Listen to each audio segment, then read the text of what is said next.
Welcome, little one. This is your first day.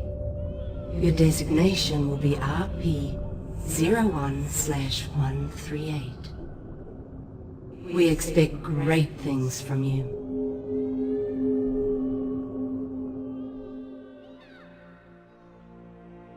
You have been born into dangerous times. A sharp mind can be the key to survival.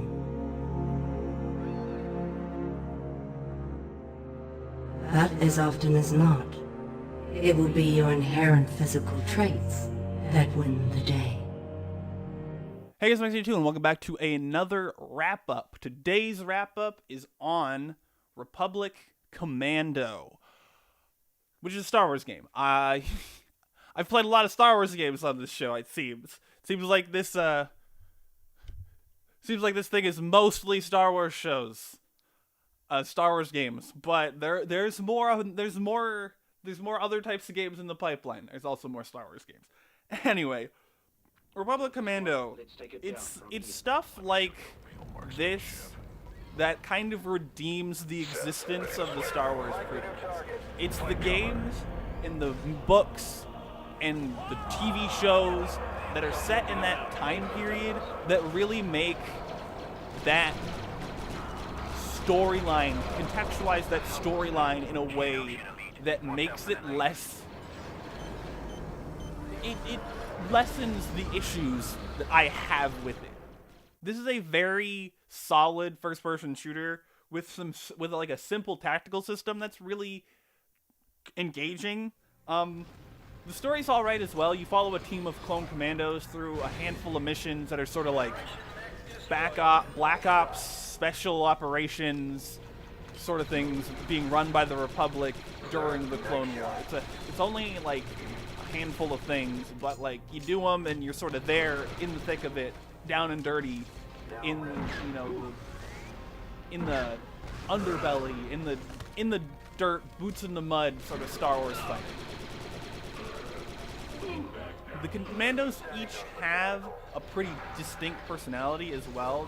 You sort of can tell who's who. They have distinct voices as well as like distinct like ways of reacting to things, and while they might be like personality archetypes, it's nice that you have like all four of them, including the one you play as. They're all sort of like their own people in a little bit of a sense. As I mentioned, it really puts you like boots on the ground, boots in the mud, in the shoes, in the boots of these clone commandos doing this battling, doing this, stuff that they do. And I keep adjusting the microphone. It's distracting to you. And it's just really, you play squad lead, it's just a pretty decently immersive game. Anyway, next point. The tactical controls are pretty intuitive and fun. Like it's literally press a button, it's one button, and it sort of does the thing. And so you'll be like, I want someone on that turret. So you target the turret, you press the button, and somebody gets on the turret. Oh, I want somebody to post up behind this barricade as a sniper. And you press the button, and they post up behind the barricade as a sniper.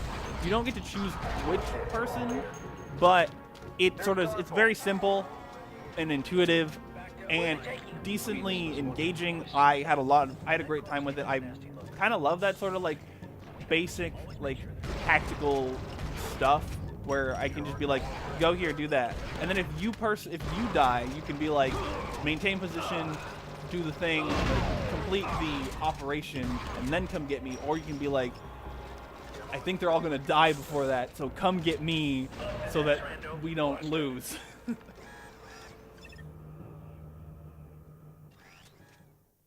The issue there is, though, the action button is the same button as the tactical button, so there'll be times when I'm trying to get into the turret, but I'm too close, and so I send somebody to go to the turret instead. Or I'm trying to plant a bomb here, but I'm too close, or I'm at the wrong angle, and so I send somebody to do it instead. And it's like, well, I wanted to do it. And so that was one of the only control issues I really had going on, but it's a pervasive issue that would be solved by putting the tactical button on its own specific button. But there's only so many buttons on a controller, so I understand why there's crossover. Otherwise, it's really satisfying to set up your squad mates to be like, hey, go to this grenadier spot, toss grenades. Go to this, anti-armor spot to shoot rockets at this person. Go, do these things, and then you can come in the center, and you can set up, you can be like, breach this door. It's just really satisfying to have these simple tactical commands that are just very, you press the button and it happens. There's not a lot of, hemming and hawing, swiping through menus to try to find the right option. It's very intuitive, and it's just it's a really good basic system. As for some downsides here, there probably could have been a couple more missions. There's only 3 locations, with each having a handful of missions at them. It's not an exceptionally long game, and the ending to it is a bit anticlimactic. Spoilers, you lose a squad mate in the last mission. They get taken, and you're like, where'd they go? We got to go get them. But the command is like, hey, no, we have to exfil you right now. Get out of there. And so you leave, and you're sort of expecting there to be another mission where it's like, all right, we're gonna go save him. But instead, it's like, yeah, that's just the cost of being a clone. You lose friends, people die, and then the game is just sort of over. And it's like, oh. It just felt like there could have been a little bit more to that ending. It was just sort of like, yeah, we lost him. We're going to go somewhere else on this planet and fight a different battle now, because it's the Battle of Kashyyyk it's the Battle of Kashyyyk in the Clone War time. So we got to go do that. We can't be here doing whatever special ops mission trying to find your friend. We don't have time for that. So it's a bit anticlimactic. But it sort of works to the theme that they're pushing, which is being the foot soldiers, the boots on the ground, you're expendable, sort of you don't really matter, but the things you're doing are important. And it really does push that theme, but I feel like that theme hadn't been so pervasive across the game. Had you over the course of the last mission progressively lost squad mates to where only squad leader was left, in the end, I feel like that could have pushed home, where it's like, oh no, Sev is gone, oh no, Fixer is gone, oh no, we're losing squad members, and the game gets a little harder because you don't have the backup, and they kind of do that at the end where you put all the people on this turret to take out the thing, but then you get 3 of the 4, or you get 2 more of your squad mates back, and so it's sort of it's not quite.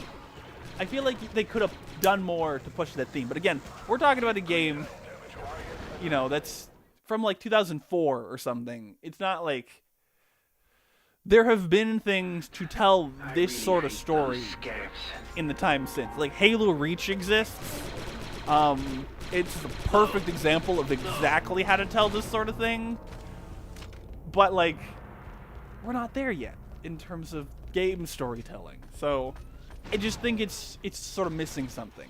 This game also seems to have a lot of money and production put behind it, because there's all these unlockable design documentaries, and one of them is just talking about oh, we recorded Foley sound, we recorded footsteps, and you see clips of a Foley studio where they're doing all this stuff, and it's I don't know if that was unusual for the time, but it's sort of cool to do. I don't know, that seems high production for a 2004 video game. But it's also Star Wars. Star Wars was big. The prequels had just come out and stuff. So I don't know. And so getting to the conclusion, as a Star Wars game, it's a good game. And as a Star Wars fan, it's almost a must-play, even with its story being non-canon now.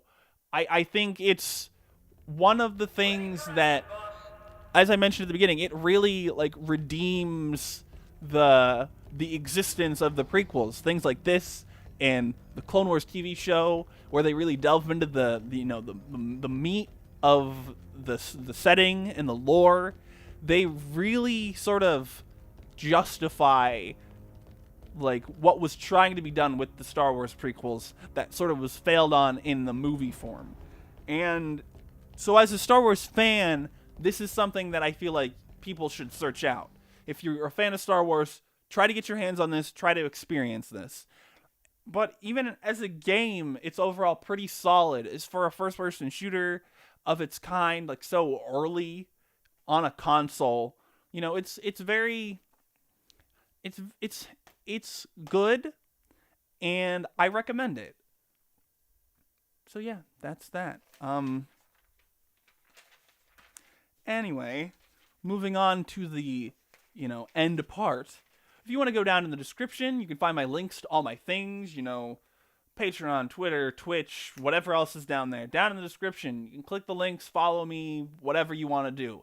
You can also hit the like button if you like this video. Hit the subscribe button if you want to subscribe and see more of my content. Hit the share button if you want to share this video and tell your friends about how great Republic Commando is. Or you can comment and say, I didn't like Republic Commando. Your opinion's bad. Whatever you want. Do the things. Do the things. Anyway, thank you so much for watching, and I'll see you next time. Bye. Nothing like a little precision teamwork, Deltas. And that was nothing like a little precision teamwork. Lose the chatter, Commandos. What now, sir? Awaiting further instructions, 40. Delta Squad, regroup at 3/8 position for exfil. Boss, I've got a problem here. Civ, where are you? Multiple Lost his signal, boss. We'll find it again, damn it. Squad, regroup. We're going after Civ. Negative 3/8. New orders came through from the Jedi Generals. Clear the area. Evac now. I don't care if they came from Master Yoda himself. As a matter of fact, they did, soldier. Now get your squad out of there. Blast our orders. 40? He's right, boss. We gotta evac. Sir, we have to go back.